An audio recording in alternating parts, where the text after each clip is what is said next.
오늘 이 시간에는 좋은 가정, 복된 가족에 대한 하나님의 말씀을 듣도록 하겠습니다. 오늘 하나님의 말씀을 듣기에 앞서 제임스 해밀턴이 주장했던 행복한 가정, 그리고 좋은 가정을 이루기 위해서 필요하다던 6가지를 먼저 여러분에게 제시해 드리고자 합니다. 첫째는 정직이 건축가가 되어야 한다. 부정직하면 부정직한 사람에게 맡기면 부실공사가 되기 때문입니다. 두 번째는 단정은 실내 장식가가 맡아야 한다. 단정이 가정에서는 말할 나위 없이 중요하지요. 세 번째로 사랑으로 난방을 지펴라. 만약에 사랑이 없다면 차디찬 냉방 상태가 될 것이다. 그리고 네 번째로 쾌활의 등불이 항상 켜져 있어야 한다. 쾌활이 없는 집안은 어둡기 이를 데가 없지요. 다섯 번째로 겉면에 통풍기가 있어서 날마다 공기를 맑게 하고 정화시켜야 된다. 여섯 번째로 그 무엇보다 보호 장벽은 하나님의 축복이 가장 우선적이다. 자, 이 같은 좋은 가르침도 귀담아 듣고서 오늘 말씀을 우리가 사모하고 드려야 되겠습니다. 개인에게는 출세, 그리고 사업에는 성공, 나라에는 평화를 깃발로 내세운다면 우리네 가정은 행복을 도달해야 할 정상고지로 삼는 것은 동서고금의 차이가 없는 일입니다. 그렇다면 어떤 가정을 우리가 행복한 가정이라고 할 수 있을까요? 우선 사회학적으로 올바른 가정의 개념을 생각해 보겠습니다. 특정 남녀가 서로 사랑해서 한 부부가 되면 거기에서 출생한 자녀, 형제, 그리고 근친자로 구성된 집합체가 가정이라고 규정했는데 거기에는 비록 남녀노소가 있고 연령과 세대가 있고 성별의 역할이 있고 서로 간에 이것들이 달라도 조화되고 또 융합하고 사랑하고 아껴주고 중심으로 돕고 사는 것이 되어야 진정한 가정이라는 뜻입니다. 그러나 타락한 심성을 가진 인간들이 모여 구성원을 이루고 사는 가정에서 이와 같은 모습을 기대하기도 요원하고 이룩하기도 힘들고 찾아내기도 쉽지가 않습니다. 그것은 정녕 가정제도를 이루신 분이 하나님이신데 인간들이 자신들의 가정에서 하나님을 쫓아내버리고 자신들끼리 뭘 해보겠다고 해서 바벨탑을 쌓고 있으니 어리석은 일이 아닐 수가 없습니다. 그래서 하나님 말씀 앞에 서두에 제임스 해밀턴의 말을 언급했던 것이고 이런 좋은 말은 그 외에도 수없이 많은 사람이 해냈습니다. 그럼에도 불구하고 오늘날 현대사회에서 가정의 모습은 어떠합니까? 좋은 교훈이 없어서 그럴까요? 좋은 슬로건을 내건 액자가 없어서 그럴까요? 학교 교육이 부족해서 그럴까요? 그게 아니겠지요.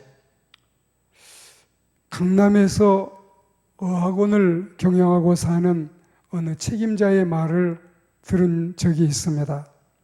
그가 말하기를 지금 강남 가정의 3분의 1은 양친 부모와 자녀가 살고 있다. 3분의 1은 어머니와 자녀가 살고 있다.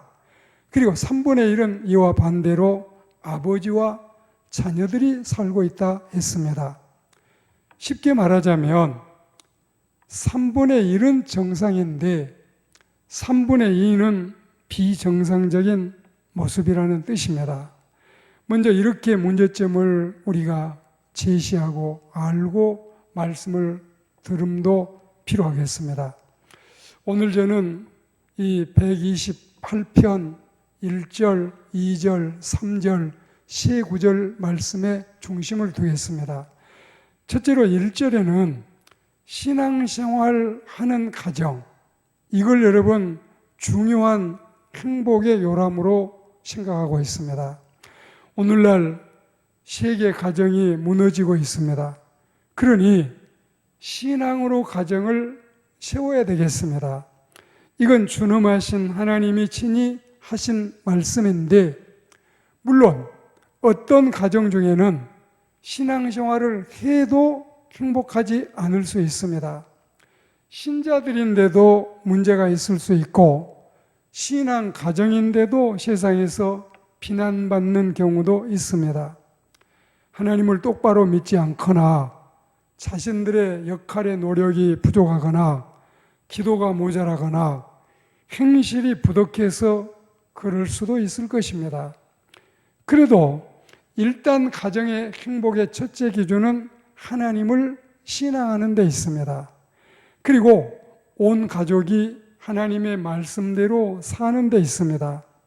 1절에 여호와를 경외하며 그의 길을 걷는 자마다 복이 있도다. 또 4절에도 여호와를 경외하는 자는 이같이 복을 얻으리로다. 이 말씀을 하시지 않았겠어요?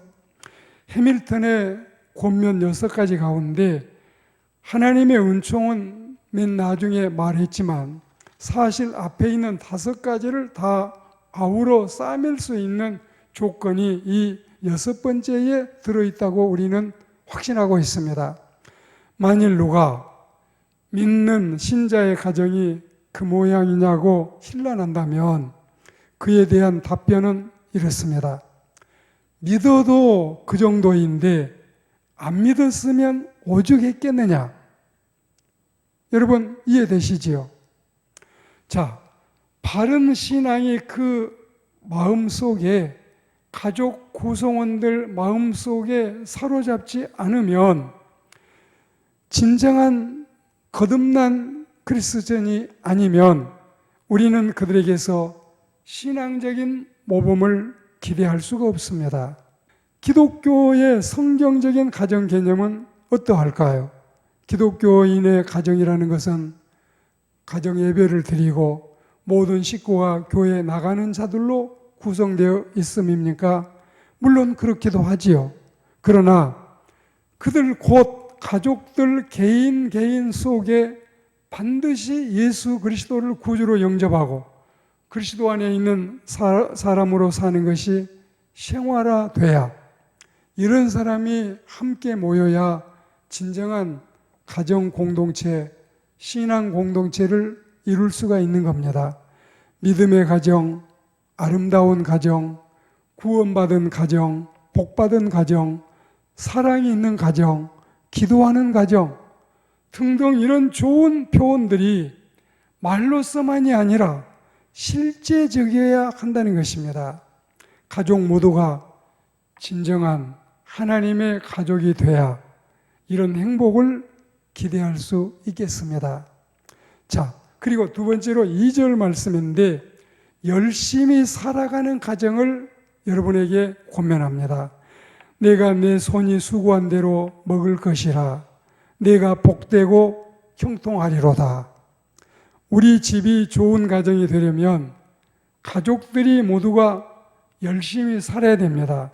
물론 열심히와 그리고 부지런히는 같은 말일 수도 있고 또 다른 의미가 있을 수도 있는데, 그러나 열심히와 부지런히를 성실이라는 말로 묶으면 서로 조화가 될 것 같습니다. 열심히도 부지런히도 비슷하지만 성실히로 묶어서 열심히 부지런히 성실히 사는 모습을 우리는 바라고 기대하고 있는 겁니다. 일하지 않는 자는 남의 행복이나 남의 떡을 가로채는 자라는 말이 있습니다. 그러니까 열심히 부지런히 성실히 사는 것은 행복을 꾸미는 가정 조건에 당연한 것이지요.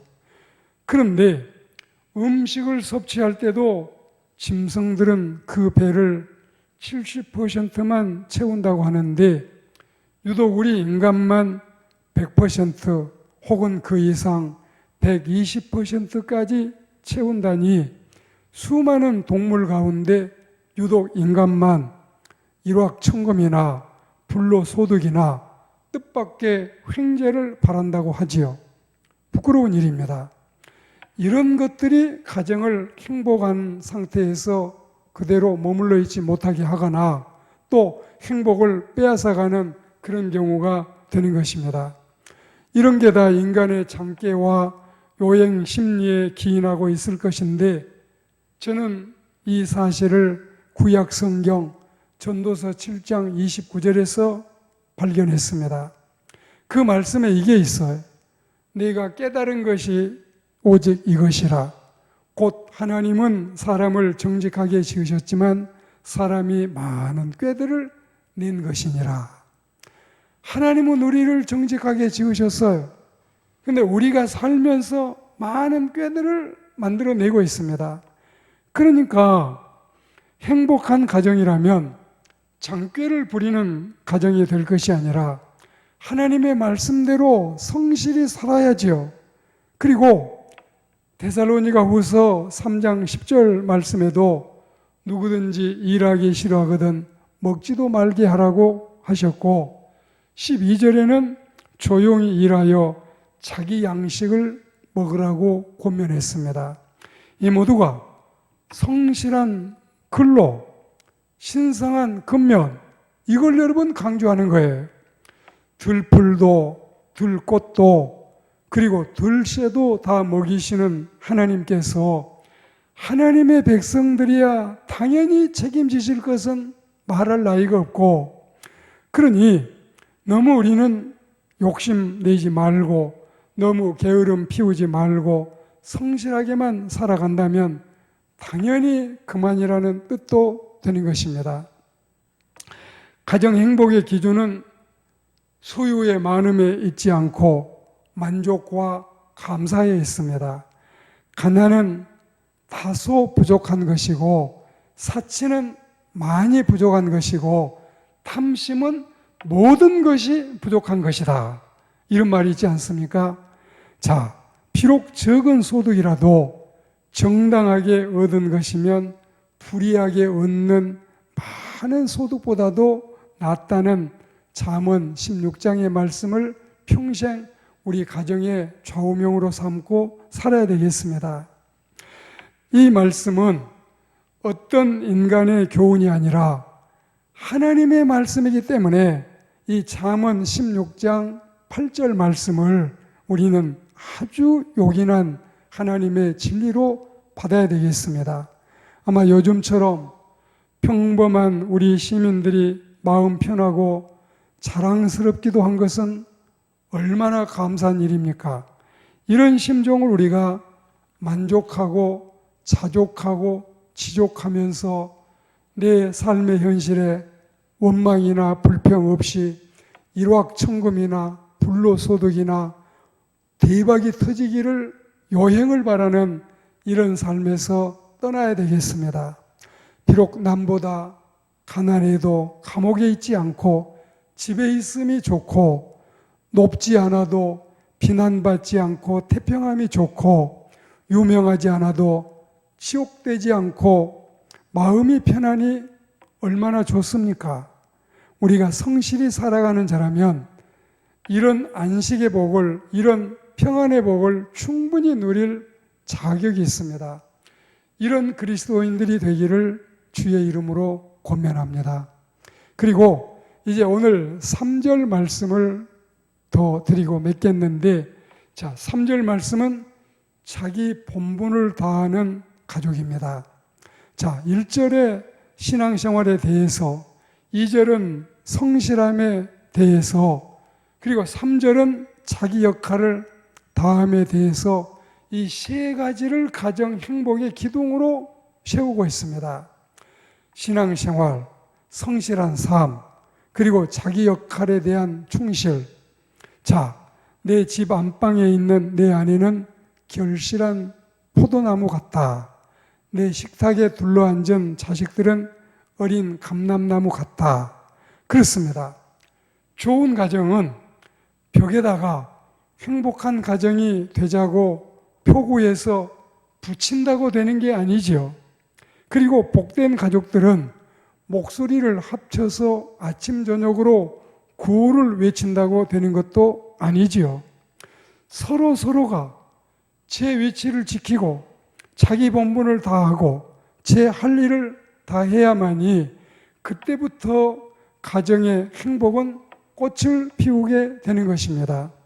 그런데 서로가 이렇게 애쓰고 노력해도 감정을 가진 사람들이 사는 생활이기 때문에 때로는 불편하기도 하련만 그래도 자기 위치를 벗어나서 제 본분과 자신의 책임을 져버린다면 그때는 이미 좋은 가정은 요원하고 이루어갈 수 없고 기대할 수도 없습니다.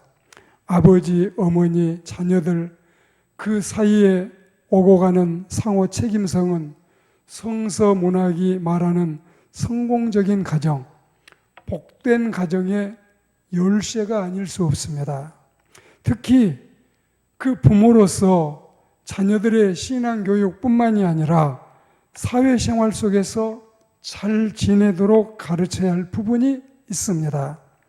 예절이나 법도나 그리고 질서나 윤리나 공사 구분이나 정의감이나 책임감이나 이런 것들을 자녀에게 가르쳐서 세상에 내보내야지 하나님께 영광 돌리고 주의 영광을 가리는 일이 없겠고 부모의 이름을 빛내게 할지언정 부모에게 욕이 돌아가게 하지는 않을 것입니다. 이런 가르침들은 자녀들의 복된 앞날에 정말 중요하고 요긴한 재료가 되겠습니다. 식탁에 둘러앉은 어린 감람나무를 잘 키우는 말씀에 이어서 이번에는 안방에 자리한 결실한 포도나무 아내를 바라보게 됩니다.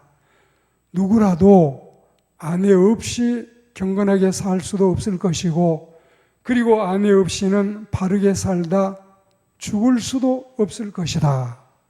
그리고 신실한 아내는 가장 진실되고 가장 부드러운 친구요 위안과 기쁨의 근원이다라는 장 파울과 세비지의 평가에 이어서 종교개혁자 말틴 루터의 말 가운데는 이런 말도 있습니다.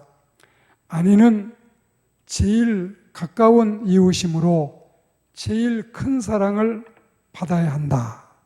이런 명언도 있기 때문에 우리가 명심하고 아내 사랑하기를 자기 자신같이 하고 누구든지 아내를 사랑하는 자는 자기 자신을 사랑하는 것이라는 말씀을 기억해야 되겠습니다. 이제 오늘 말씀을 이 4절, 5절, 6절에서 매듭을 합니다. 여호와를 경외하는 자는 이같이 복을 얻으리로다. 여호와께서 시온에서 내게 복을 주실지어다. 너는 평생의 예루살렘의 번영을 보리라. 내 자식의 자식을 볼지어다. 그리고 이스라엘에게 평강이 있을지어다. 이 5가지 말씀인데요. 앞서 1절, 2절, 3절에서 아름다운 가정의 모습을 보여준 하나님의 말씀은 이제 다시 가장과 안방 마님뿐만이 아니라 자녀들에게도 감람나무의 축복이 있으리라는 것을 엄숙히 선언하고 계십니다. 시온은 하나님의 지상 처소로 알려져 있는데 바로 이렇게 하나님의 집에서 복이 온다는 사실을 적시함으로써 결국 하나님의 백성들과 하나님의 백성들이 사는 그 가정에 내리시는 모든 복이 위로부터 하나님께로부터 임한다는 사실을 천하에 알리는 선포식이 되겠습니다. 그리고 여러분 성경에 시온이나 예루살렘이나 이스라엘이나 이 3가지는 때로는 사람의 인명이기도 하고, 때로는 나라의 국호이기도 하고, 때로는 한 나라의 수도이기도 하지만 실제로는 시온과 예루살렘과 이스라엘 모두가 하나님의 집이고 하나님의 백성들을 지칭하는 영적인 대명사인 것입니다. 좋은 가정을 이루어서 복되게 살아가는, 모든 가족들이 행복하게 살아가는 아름다운 가정 공동체, 우리 가정은 8성 호텔, 9성 호텔이 되는 어느 유명한 호텔 부럽지 않는 행복한 요람이 되기를 주의 이름으로 권면합니다.